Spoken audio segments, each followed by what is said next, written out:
okay marka haday weerar soo qaadi waayeen ciidamada reer si khaatumana dagaal ma aysan qaadin dad iyagu dagaal mar walba diyaar oo dadka inay duulaan ah ma aha moogtahay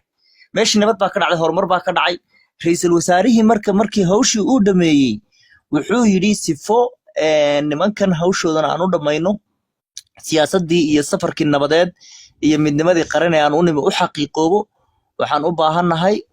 in wixii maaragtay konton maxbuus aad keentaan marka waa la diiday marka golaha baarlamaanka uu diiday wuxuu dhahay dadkan dad bay laayeen konton maxbuus ma sii deyn karno wixii baahiyaha gaarka ah qaba haduu curyaamay ama xabadi ku dhacday oo si uu noqday ama uu duruuf caafimaad qabo wali maamadan cadar way caafimaad qabtay dhig laga bahayn bilaash ba hooyanimo lagu sii daayay marka wuxuu yiri ra'iisul wasaaruhu konton hadad ii diidan maxay marka may konton lagu siin maayo lagu yiri ra'iisul wasaare golaha baarlamaanka konton soo gaaray 25 ka maxbuus waxa weeyaan baanu sii deynanaa oo duruufaha gaarka ah qaba okay nimankii waxa la yiri orda dhaqsada nimankii dhar baa loo geliyay calankii Soomaaliya loo geliyay saaq waxa mara buluugayno ka xidhan ma doonayno hadda adduunkii dhan wuxuu leeyahay haday diidaan oo ay yiraahdaan ma doonayno askartan iyo dadkan ma doonayno haday diido Soomaaliland waxa halka ka soo baxaysa in nimankani ay ma garanaysaa ay nabadiid yihiin oo iyagu ay duulaan yihiin haddii ay yeelaan oo ciidamadaasi meeshii ka degaan oo maama cadar iyo tiimkeedii lala fasaxay ay degaan oo laascaanood ka degaan waxa ka wada ay ka degaan hargeysa ka degaan maama cadar baa hogaaminaysa hadday meesha ka degaan oo deegaankii ka degaan waxaa soo baxaya oo xaqiiqo noqonaya hadalkiisa ra'iisul wasaaraha ee ahaa laba maamul goboleed oo annaga aanu xukunno ba islaayay oo aanu nabadaynaynaa marka iyaga waa u dhiiqo ma garad horta bomba la tuuray arinta horta firdhiyo uu ka faa'iideysta ma garad horta wana saa ogaataan marka isaaqi hadda maxay leeyahay hawlaha horta hawlo badan baa noocaas ah socday balwad waaya ay marka iyaga isaaqi maxay leeyihiin okay waxa yar baan rabaa inaan dini weydiiyo inaadaro Cabdikariin Iida diniyo markay heshiis la gaaro ama nidaam la sameeyo nidaamkan lagu yaqaano burburkii Soomaaliya qofka nidaamka soo sameeyay ama go'aanka soo gaaray waa la bedelaa ra'iisul wasaaraha Xamse ma dhici kartaa in culays la saaro markuu xamar tago oo asagii la rido wuxuu saxiixana ee hawada ka baxdo maxay kula tahay horta yaa ridaya horta wixii Xasan Sheekh Maxamed baarlamaanka Soomaaliya awood buu ku leeyahay yaa ridi karaa yaa ridaya sheeg nimanka inteeda kale baarlamaanka Soomaaliya maanta hawiya xoog kule oo nimanka ugu awoodda badan ee dhaqdhaqaajinaya gilgilaya waa hawiye fiqi baana kamid ah nimanka ra'iisul wasaaraha arinta ra'iisul wasaaraha nimanka wada oo tiimka ra'iisul wasaaraha ay kamid yihiin marka sinaba macquul gal kuma noqon karto adigu xitaa haday ridaan dhulka intii aanu ka doonaynay wixii aanu ka rabnay sawirka aanu ka rabnay waa ka helnay in disputed area aysan ahayn inaan lagu muransanayn in dalka iyo dadku ammaan yihiin in SSC khaatamo tahay maamul goboleed full ah ra'iisul wasaaraha inaad intaasan ku daraya horta ra'iisul wasaaruhu kalsooni weyn buu qabaan runtii waqtigiisana waa dhamaysanaya xataa waqtigiisa markuu dhamaysto ka bacdi waxaan ogahay ama aynu ognahay in nimankan hadda reer waqooyiga ah ee Muqdisho lagu dooranayo laascaanood lagu dooranayo SSC khaatamo baarlamaankeeda halkaa la keenayo siyaasad weyn baa hadda meesha ka socda haddii nidaamkan la yiraahdo doorashadan qof iyo codka la leeyahay ay socon weyda weey taas mid kale waxaan idin ogahay Axmed Madoobe waa soo hambaliyay sayidku waxa weeye waa ku soo tufay de kulay waxaan maleeyay Puntland waan maqlayseen oo iyaga laftirkooda waxay dhaheen in hadda caawa xildhibaan oo hadlayaan maqlay wuxuu yiri anaga SSC khaatamo waanu iskaashanaynaa waxa weeye wanaag badan baa naga dhaxeeya waana wada shaqaynaynaa waana kala guraynaynaa laakiin ayagu markaa reer Puntland mar walba iyo shacabku waa taageersan yahay inuu laascaanood waa buuxdaa hawshaas waa iska soo dhamaatay qoladii reeshiis Isxaaq baa waxay ku dhex wareertay Puntland bay waxay lahayd Puntland meeshan SSC maadaama dastuurkooda ay ku jiray dhibaatay ku haysaa iyaga kala goynaysaa Puntland diyaar bay markii horeba u ahayd de siyaasad ahaan way jirtay dani xoogaa inuu isagu doorashada iyo waxa ay daneynayay laakiin dadka shacabka way nagu taageersanay in SSC maamul noqoto sababtoo ah dadka reer SSC de meela kama tirsanaan karo annagana midnimadayada iyo wadajirka iyagu waxay ku jirtaa inaan nidaam gaar ah samayso taa cid walba way ka warhaysay marka hawshaas waa isku soo dhammaatay maanta runtii guul weyn baynu ka joognaa caawa waxaan maqlayay inay imaanayaan nimankii maraykanka ahaayee ceelkii howlhol baadhaya dowladda federaalkana way ogolaatay madaxdaasi magaalada laascaanood ba imaanayaan way kusoo wajahan yihiin sheekh isaga laftarkiisa invitation baa loo diray wuu imaanaya laascaanood ninkii James Wan baa isna imaanaya marka hawshu waa isku fadhidaa inaadir waynu eegaynaa Cabdiraxmaan Ciro iyo nimankan waqooyiga degan bal waxay arrinkaa ka yeelaan maxaabiista ku sheego marka ina horta fiiri nimankan majartaanku waa genius waa niman maskax badan ma garatay isaaqona waa dad reer baadiyaal ahoo fiiri hadda ma aaminaysaa nimanka majarteen yar iyo weyn horta moogtahay marna waa wax yar iska caadifado marayno iscaacayna hooyadaas hilkeedii dhabayaca Palestine marayno iscaacayna way marna waa wax xaqiiqo moogtahay nimanka majarteen ilaahay baa ina dilaya khaasatan shacabka qabaa'ilka anigu waxaan garanayaa nin caluula meel la yiraahdo inta qori digta ka soo saartay soo lugayay gaadhi xitaa isku soo aamini waayay ma garatay soo dagaalka soo aad weyn marka fiiri dadku diinayo inay waxay moodaan in nidaamkii Puntland nidaam maalintii dagaalku dhacayay arrinta Puntland ma jirin ansaxo horta anaga horta Puntland nooma hiilin anaga tolkeen ma jirteen baa noo hiiliyay ma garatay Puntland waa dowlad marka fiir anaga hadii Cali Salebaan iyo Ugaar Salebaan iyo Maxamuud Salebaan iyo nimankii kale nimankii loo oran jiray amarti waaq shalaan degnay bala iyo baaska yagii haday inta qoriyo noo soo qaatay noo yimaadeen Puntland waa maamul nooma hiilin marka dadku waxa iskaga khaldan fiiri dadka waxa dhibaataynaya oo dadka cay u keenaya oo dhulbahanta ay ka caroodeen waa team la baxay virus teamka viruska ah yaa ku jira ma aaminaysaan yaa fundamentalka coach gareynaya nima dhulbahanta ba coach gareynaya oo horgalaa Hindiya ma aaminaysaan marka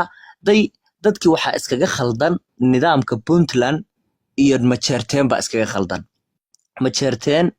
waa nin walaalkaaya haddii uu ku caayo waa walaalka haddii uu ku amaanana waa walaalka cid ku bedeli mayso laakiin systemka siyaasadeed ee Puntland ka jira shacabka waxba kama khusayaan shacabkana dad iska masaakiina cashuur bay bixiyaan anigu waxaan garanayaa rag fara badan oo dagaalkii Laascaanood ka dhacay 2023 soo galay oo markii la guuleystay Laascaanood iska dagay jooga nool oo kale wana ku noqon bamayna meeshaas dadkaygana iska dhex joogana hartiyo dhan dashiisha dhan cid walbana waa inoo timid marka nin walaalkaayo ku yimid I don't know wuxuu raadiyay dad baa xira abaal baydan lahayn oo fiiri anagu daaroodka hadda guri cabud waaq oo kale ama guri mareexan ama guri ogaadan hadii arrin ka dhacdo oo garab la iiga baahan yahay ama burtinla buuq ka dhaco oo aan burtinla inta tago u soo dagaalamo oo aan waxa way cadawga ka dhiciyo oo wax alaala waxay rabaan xoog iyo xiniyo iyo xoolo iyo xeelada isugu geeyo ma amaan baan ku sugayaa mise wala shukr cala alwaajib wala shukr cala alwaajib wala shukr dadna walaalkii de magaranaysan walaalkii hiiliyay hooga laabaday marka nin walaalkii u hiiliyay horta warsangali iyo majarteen iyo dashiisha iyo rag kale daarooda yimid iyo hartiga yimid waajibad saarnaabay gudanayeen horta taa waa inaad dadka u sheegtaan kuwan kale oranaya magaranaysa Puntland baa idin soo hiilisayna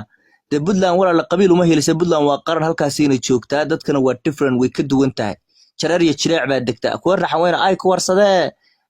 inka koyte ku hayamiyadan arago xildhibaanaha Puntland ku jira marka meeshaas waa national waana meesha Soomaaliya laga hago waana system dawladeed waa different waxa soo haray arrinta siyaasadeed bangaraad Cabdikariin ku soo koobaya waxa mar walba lagu doodaa Puntland dastuurkeedaad ku jirtaan waa been waxba kama jiraan ana ku sheegaya 1998 markii wax la saxiixday axdiyadii la qortay raggii siyaasiyiinta ahaa ee xagga ka soo jeeday baa baabi'iyay oo burburiyay wixii lagu heshiiyay meesha way ka baxday ninkii la oran jiray Allah u naxariisto Cadde iyo Allah u naxariisto Cabdullaahi Yuusuf iyo rag badan baa burburiyay way ka baxeen Cabdullaahi Yuusuf wuxuu sameeyay horta Cadde Muuse soo bilaabay Cabdullaahi Yuusuf Cadde soo bilaabay automatic markuu Cabdullaahi Yuusuf federaalka aaday nimanka TPLF waxay dhaheen oo reasonka sababay in dhulkan ay Soomaaliland timaadana TPLF shaxda ka dambaysayo nimankii ONLF loo oran jiray ma xasuusataa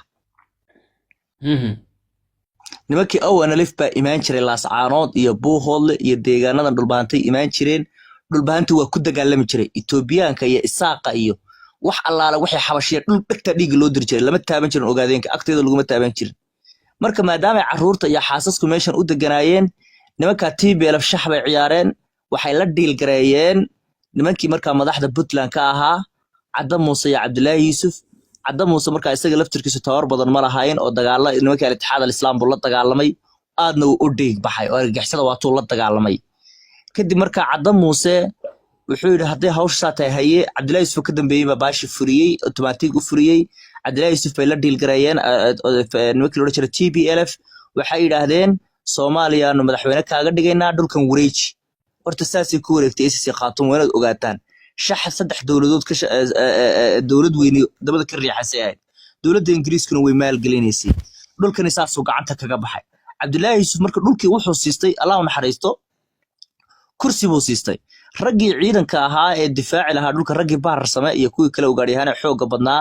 iyo kuwii kale hawdka ee qolo walba lahaa ee hubka faraha badan haystay ee deegaankan difaaci lahaana Cabdullaahi Yuusuf hore u sii raaceen waxaa dhacday waa kuwii filla Soomaaliya halkaa geeyay iyo ka tuuray dan marka waxaa dhacday Somaliland baa meeshii soo gashay 17 sano ay ka maqnaayeen meesha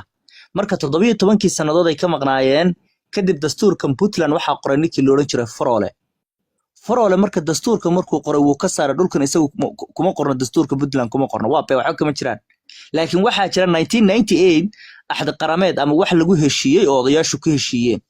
oo ahaa ay kamid ahayd in dhulka la wada difaacdo tii way burto lama wada difaacan oo 17 sano dhulka ka maqnaayeen meesha marka horta wuxuu wax saa isugu jaango'an dadku taariikhiyan inaysan u garanayn baan u maleynaya waxan waa akhriya anigu marka dhulkii saasuu gacanta kaga baxay Faroolana dastuurka Puntland markuu qoray 2012 kuma uusan soo darin Somaliland buu waxa weey dhulka siiyay oo dastuuri maadaama nin gabadh uu ka qabay Isaaqna uu janjeeray ninkii loo oran jiray Faroole aad buu Isaaqa ugu janjeeray oo Hargeysana waa joogi jiray dawaagii dawladdu nabad ahayd marka saas daraadeed marka dhulkii marka wuxuu noqday dhul lagu muransan yahay oo disputed ah oo waxyaalaha 10kii sano u dambeeyay deegaanka ragaadiyay 10kii sano u dambeeyay Soomaaliya kor bay u kacday nin walba dhulkiisu dhistay dhaqaalo samaystay inaguna waynu dib dhacnay marka maxaa sababay dib dhacaas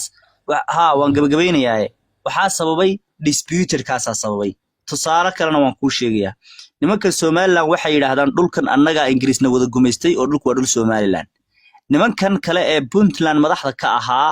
waxay sameyn jireen oo oran jireen annaga meeshan ka soo jeedna waa deegaan harti as a political macnaha positionist bay ku heli jireen oo nimanka hawiyaha ku baadi jireen ma garad oo nimanka hawiyaha aakhira uga xidhi jireen oo nimankan hawiyaha nimanka bajartanku waxay ku sameyn jireen wax kasta keenay oran jireen miiska saara oo deegaanadaas leeyihiin dan marka waxaa dhacday saas horta deegaanku dib u dhac ugu yimid marka meeshii disputerkii way ka baxday hay'adihiina toos bay u imaanayaan laakiin arinta jirta ee la leeyahay ma jarteen baa idin nacab iyo ma jarteen idin ma ogola iyo ma jarteen sidan ma ogola iyo waxaas waa khiyaanaynaa waxba kama jiraan waa been anaga beeninayna haduuna nacab yahay maxaa la ascaarada ugu soo dagaaltay haduuna nacab yahay maxay shacabku la ascaarada maanta u tuban yihiin oo SSC gaabin mayso gadaal u laaban mayso maxay ugu hayaan waxa dadka inaad fiiri dadka narrative-ka khaldan gadaya ha joojiyaan adeero maya ha joojiya maya dhigayso أنا waxaan ka warhayaa oo ogahay waxa jira ciidan dawladda federaalku hadda ay Puntland ka qoranayso oo laga warhayo deegaano badan baa laga qorayaa koonfurtuna waa laga keenaya anaga hadda saldhig baa deegaanadeena laga sameynaya marka runtii wax badan baa socda ninkan taliyaha ciidanka booliska xitaa laftarkiisu ina diyaano xaggan u soo wareegay sidaan ka warhayo maanta ra'iisul wasaarihi buu raacay laakiin wuu soo noqonayaa saan ka warhayo marka inagana ciidankeena dib u habeyn baa lagu samaynayaa inagu hadda maamul baynu noqonay maamulna waynu ku khasbannahay inaynu hub helno dowlado badan baa jira oo ballan qaaday hawlo badan baa jira hadda waxba halkan ka sheegi maayo marka inaadan khayr bay ku dhamaanaysaa wax walba hawsha meel bay wacan bay maraysaa arrin kalena walaal Isaaqa arrin fiiri arrinta Isaaqo ay la murugsan yihiin ay ugu dhax wareereen ma jarteenkan ku sheegaya ma jarteenku fiiri ma ogola in dhulbahantaha dhibaato gaadho dhulbahantuhuna ma jecla ma jarteenka inay wax gaadho kii mareexana ma ogola ku kala daarooda ogaadeen ha noqdo ciddu doona ha noqdo inay wax gaadhaan marka Isaaq waa dad cawaana fiiri wuxuu ku leeyahay Puntland baa noo hiirinaysa oo Puntland ma jarteen ku soo ku ugu daraaye araxdeeda ka jabiyay ma taliye shaqaaqa qacday ka gaadhsay wiilashii baabi'iyay ee dhulka ka taagayso jalay shaqaaqa kuma jirin ونور إساق ومعي على الورطة إساق وضع Ay, حنوصل siyaasadii baa ka wareertay reerka siyaasadii baa Soomaaliya dhex galeen wixii Soomaaliya ay ka sheekeynayaan hadda goonigosadka iyo wixii way ka baxeen oo iyaga wiilashii ma qodhob iyo fiiri wallahi hadda laascaan jooga anaa kaaga warhayabe ما qodhob iyo nimankii kale ma jeerteen yarkii kale ugaaryahanay Yaasiin Xuuf iyo ilaahay abuurtay baan ku dhartay rag iyo dhulbahantay rag xanaano ninka hadda dhaawacan argixisada dhaawacday xanaano soo nin warsan geliya ma ahayn horta marka nimanka waxbaa ka khaldan isaaqa waxbaa ka khaldan wuxuu doonayaa bal fiiri adigu caqligaaga adiga ninka la yiraahdo Cabdikariinow Muuse Abukar iyo Maxamed Abukar oo habar jeclaa adigu ma kala jeclaan lahayd maya ma kala jeclaan nool maadeere haye isaaq waxay doonayaa